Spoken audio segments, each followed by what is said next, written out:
देश की लोकसभा और राज्यसभा में वक्फ का बिल पारित हो चुका है, पास हो चुका है, लेकिन इसको लेकर जहां एक धड़ा मिठाइयां बांट रहा है, खीर शोरमा बांट रहा है, वहीं दूसरा धड़ा ऐसा है जो इसका विरोध कर रहा है। इनका यह कहना है कि ये वक्फ जो है उनके बाप दादाओं की कानून का उल्लंघन है। उनके बाप दादाओं ने जो पुश्तों से जो जमीनें संभाल के रखी है उसे कहीं ना कहीं सरकार लेने की फिराक में है। सरकार की ये कोशिश है कि ये जमीन वक्फ के बोर्ड पर अपने पैनलिस्ट को बिठाकर ले लिया जाए और लेने के बाद ये जमीन जो है उद्योगपतियों को बेच दी जाए। सर, आपका ये जो आरोप है कि ये जमीन आपकी छीनने की कोशिश है, अभी आप कह रहे थे काली पट्टी आपने बांधी है अपने हाथ पर, और ये काली पट्टी अपने हाथ पर जो आपने बांधी है इसका क्या मतलब है, ये हमें आप बता दीजिए।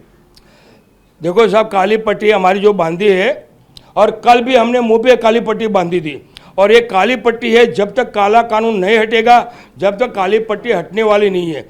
मैं आपको ये बताना चाहता हूँ कि जब ये हमारी प्रॉपर्टी, बाप दादों की प्रॉपर्टी है, वक़्फ़ किया हुआ है, ये मुसलमानों की प्रॉपर्टी है, उसमें सरकार का दखल बिल्कुल होना नहीं चाहिए। सरकार दखल क्यों करती है? कानून में चेंज करने का काम क्यों करती है? मैं आपको बताता हूं कि इनको ये बिल वापस लेना पड़ेगा। हम धरना करेंगे, हम मोर्चा करेंगे, जेल भरो आंदोलन करेंगे। जब तक काला कानून नहीं हटेगा, जब तक हमारा आंदोलन चालू रहेगा, धरना मोर्चा चालू रहेगा। आप इसको काला कानून क्यों कह रहे हैं? सरकार तो इसको बहुत ही अच्छे से पेश कर रही है। 1 करोड़ मुस्लिमों का इसमें राय शुमारी किया गया है, इसका पूरा का पूरा जेपीसी बना, उस ज्वाइंट पार्लियामेंट्री कमेटी में इसको पास किया गया है। कोई जो बहस हुई, चर्चा, उसमें तो बाटले फोड़ी गई।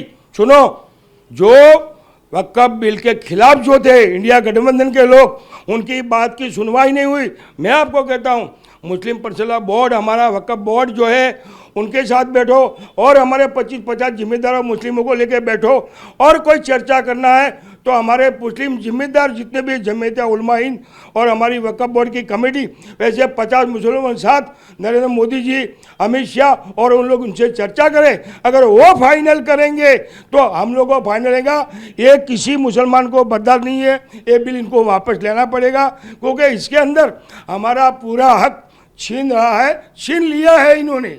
बिल्कुल, ऐसा क्यों लगता है मुसलमानों का हक छीन रहे हैं चाचा? ऐसी क्या बात आ गई है? वक्फ बोर्ड पहले भी था, वक्फ बोर्ड आज भी रहेगा। पहले भी वक्फ बोर्ड में मुस्लिम नुमाइंदे थे, आज भी रहेंगे, सिर्फ 2 महिलाओं को तो ऐड किया गया है। सही बात है, लेकिन हमारी जो बाप दादा की प्रॉपर्टी है, इतने साल से हम लोग सब समझ, ये प्रॉपर्टी दिया था गरीबों की मदद करने के लिए। आज दूसरे लोग इसमें शामिल होकर इस सब गलत कर रहे हैं, तो हम चाहते हैं कि ये गलत नहीं हुए। जो हमारी प्रॉपर्टी बाप दादा की है वो हमारे पास ही रहे और हमारे गरीब लोगों को इसकी मदद मिले, सबको मदद लेके। लेकिन ये जो बाहर के लोग आके उसमें इन्वॉल्व हो रहे हैं, तो लोग सरकार कर रही है, इससे हम लोग खफा है। हम लोग चाहते ही नहीं ऐसा होना चाहिए। जब तक ये काला कानून नहीं हटेगा, हमारी काली पट्टी भी नहीं हटेगी। सर, आप कह रहे हैं बाहर के लोग आ रहे हैं, ये बाहर के लोग कहाँ से आ रहे हैं? भारत के बाहर से आ रहे हैं? जो ये सरकार ने जो इन्वॉल्व कर रहे हैं, सरकार लोग, सरकार के तरफ से जो लोग आ रहे हैं, वो लोगों की मैं बात कर रहा हूँ, बाहर के लोग नहीं है। जो सरकारी, यानी सरकार अधिकारी की बात। हाँ, तो बिल्कुल अधिकारी नहीं आना चाहिए। जनाब, आप बताएं, आपका इस पर क्या राय है? ये जो कमेटी में जो 2 महिलाओं को ला रहे हैं, उस तो दरअसल गलत ही है। सबसे पहले तो ये काला कानून ही गलत है। हम मोदी जी से रिक्वेस्ट करते हैं कि हम मुसलमानों की हिमायत के लिए आप कोई बात मत कीजिए, कोई सौगात मत दीजिए। ये बिल सही है, बरोबर है, ये परफेक्ट, इसको जरा भी हमको चाहिए नहीं, ये आपके पास रखिए। राम मंदिर के लिए आप मना कर रहे हो कि नहीं, इसमें कोई मुस्लिम नहीं रहेगा, तो हमारे में क्यों ढकेल रहे हो आप? हाँ, और औरतों को खास करके, जहाँ हमारी मस्जिदों में नहीं चलते, कब्रिस्तानों में नहीं चलते, इस मामले में हाँ औरतों को शामिल करोगे आप अंदर? मोदी जी का तो कहना है, अमित शाह का कहना है कि 3 तलाक के बाद औरतों को, मुस्लिम औरतों को और ज्यादा अधिकार दिया जा रहा है, उनको और ज्यादा जो है इसमें तवज्जो दी तो आपकी पार्टियों में क्यों नहीं दे रहे हो हमारी मुस्लिम औरतों को? हाँ, हमारी मुस्लिम औरतों को, हमारे मुस्लिम मर्दों को आपकी पार्टियों में दो टिकट, 20-20, 25-25 टिकट दो। MP, MLA, नगर सेवक, हर चीज़ में दो ना। उसमें क्यों कतरा रहे हो? फिर आप इतना मुसलमानों का हमदर्द बन रहे हो तो लाइए, हमारे MP बनाइए, MLA बनाइए, टिकट दो। बिल्कुल। सर, आपको क्या कहना है इस बारे में? आपको पता है वक्फ कब बना? सल्तनत थी, जब दिल्ली की सल्तनत थी उस समय बना। मुगलों के ज़माने में बना। तो मुगल पागल थे वक्फ बनाने के लिए, या अंग्रेज़ पागल थे वक्फ हटाने नहीं हटा पाए, या कांग्रेस या दूसरी वाजपेयी की सरकार वो नहीं चाहती थी वक्फ हटे। इनके मन में लालच है। ये जो ज़मीन जो बेच चुके, मिलिट्री की ज़मीन, इसकी ज़मीन सब बेच चुके हैं उद्योगपतियों को, अपने पास क्या बचेगा? तो उनकी नज़र सिर्फ मुसलमानों के ऊपर जो ज़मीन पड़ी है उसके ऊपर गिद्ध नजर है। वो चाहते हैं कि सब मुर्दा गिद्ध खाता है ना, इनकी ज़मीन हमको।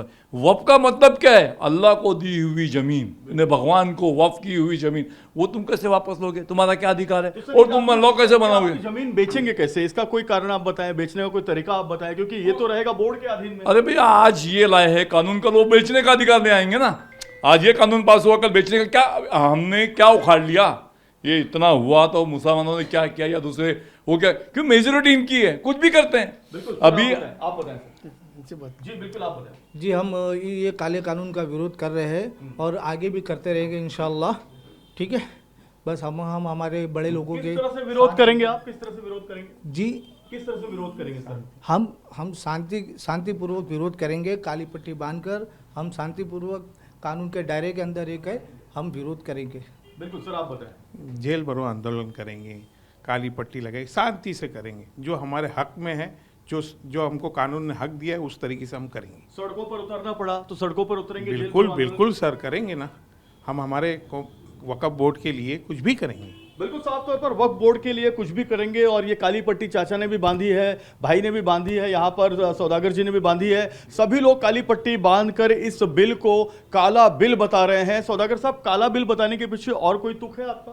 काला बिल बताने के लिए इसके लिए है, एक तो गैर मुस्लिमों को ले रहे हैं, बराबर है, और दूसरा क्या है मालूम है?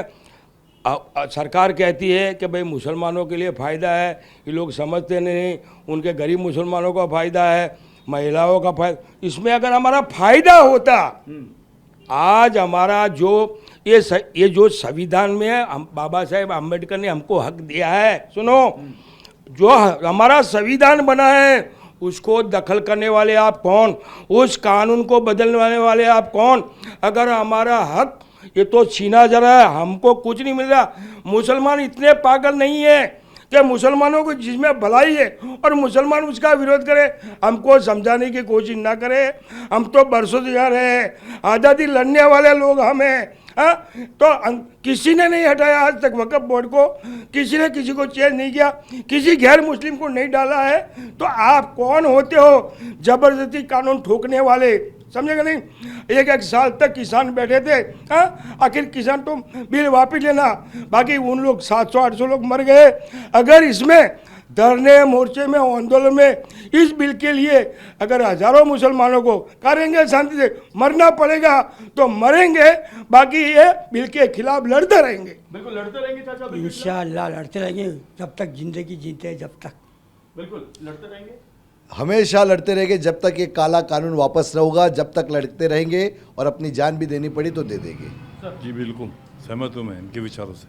बिल्कुल आप लड़ते रहेंगे बिल के खिलाफ। जी बिल्कुल, बिल्कुल लड़ेंगे और इस बिल के खिलाफ हम जितना भी हो सके उतना हम मेहनत करेंगे। बिल्कुल, तो ये बिल के खिलाफ लड़ाई जारी रहेगी। काली पट्टी यहाँ पर बांधी हुई है इन सभी लोगों ने। ये सभी पठानवाड़ी मलाड ईस्ट के जो अलग अलग मुस्लिम ऑर्गेनाइजेशन फ्रंट्स के समाज सेवक और एनजीओज हैं, इनका कहना है कि ये जो बिल है ये मुस्लिमों के हक में नहीं है, नाहक बिल है और ये काला बिल है और इस बिल की खिलाफत ये लगातार करते रहेंगे। कैमरामैन सुभाषीष के साथ जयप्रकाश सिंह, TV9 भारतवर्ष।